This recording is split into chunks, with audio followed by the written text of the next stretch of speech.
નમસ્કાર, આપ જોઈ રહ્યા છો નેશન પ્લસ ન્યૂઝ. હું છું આપની સાથે હિરલ પંડ્યા.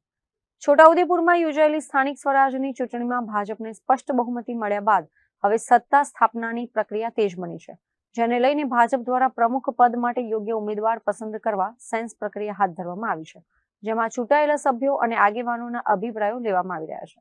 છોટાઉદેપુર જિલ્લામાં નગરપાલિકા, જિલ્લા પંચાયત અને તાલુકા પંચાયતના હોદ્દેદારોની નિમણૂક માટે બોડેલી ખાતે સેન્સ પ્રક્રિયા હાથ ધરવામાં આવી છે.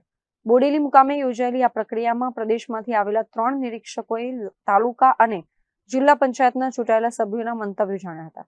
છોટાઉદેપુર જિલ્લા પંચાયતની વાત કરીએ તો ભારતીય જનતા પાર્ટીએ 19 સભ્યોની સ્પષ્ટ બહુમતી સાથે જીત મેળવી છે, જેથી જિલ્લા પંચાયતમાં ભાજપનું બોર્ડ બનશે તે નક્કી છે. આ અંગે ભાજપ જિલ્લા પ્રમુખ ઉમેશ રાઠવાએ જણાવ્યું છે કે સામાન્ય રીતે દર 5 વર્ષે બોર્ડ બદલાતા હોવાના ઇતિહાસ છે, પરંતુ આ વખતે ભાજપ મક્કમ મતે સત્તા પર છે. આજે બોડેલી એપીએમસી મુકામે ગુજરાત પ્રદેશ ભારતીય જનતા પાર્ટીના માર્ગદર્શન હેઠળ હાલમાં જ યોજાયેલી સ્થાનિક સ્વરાજ્યની ચૂંટણીમાં સેન્સ પ્રક્રિયા પ્રમુખ, ઉપપ્રમુખ, કારોબારી, ચેરમેન વિવિધ સમિતિઓ માટેના સેન્સ પ્રક્રિયા આજે અહીંયા ચાલી રહી છે અને પ્રદેશમાંથી 3 નિરીક્ષકો આ કાર્યકર્તાઓને ચૂંટાયેલા જે સભ્યો છે તાલુકા પંચાયત, જિલ્લા પંચાયતના, એમને સાંભળવા માટે આજે અહીંયા આવ્યા છે. સ્થાનિક સ્વરાજ્યની ચૂંટણીની અંદર જિલ્લા પંચાયતમાં ભારતીય જનતા પાર્ટીએ પૂર્ણ બહુમતી સાથે 19 જિલ્લા પંચાયતના સભ્યો છે અને ભારતીય જનતા પાર્ટીનું બોર્ડ એમાં બેસશે.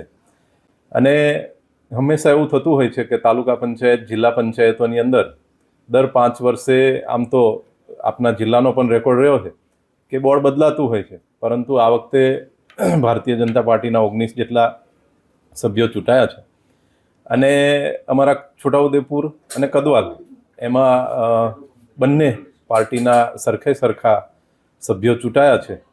એટલે જે પણ પદ્ધતિ હશે સરકારની, જે પ્રક્રિયા છે એ પ્રક્રિયા મુજબ એમાંથી બંનેના મત લઈને જે પણ પ્રક્રિયા છે એ પ્રમાણેનું બોર્ડ બેસશે.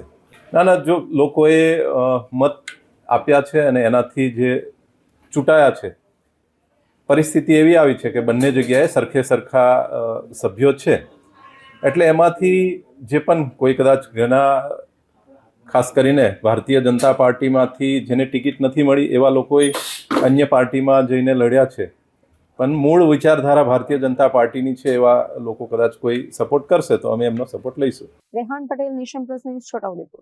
સમાચારોના સતત અપડેટ મેળવવા માટે અમારી નેશન પ્લસ ન્યૂઝની યુટ્યુબ ચેનલને સબસ્ક્રાઇબ કરો, બેલ આઇકન દબાવો અને જોડાયેલા રહો ફેસબુક, ઇન્સ્ટાગ્રામ અને ટ્વિટર પર.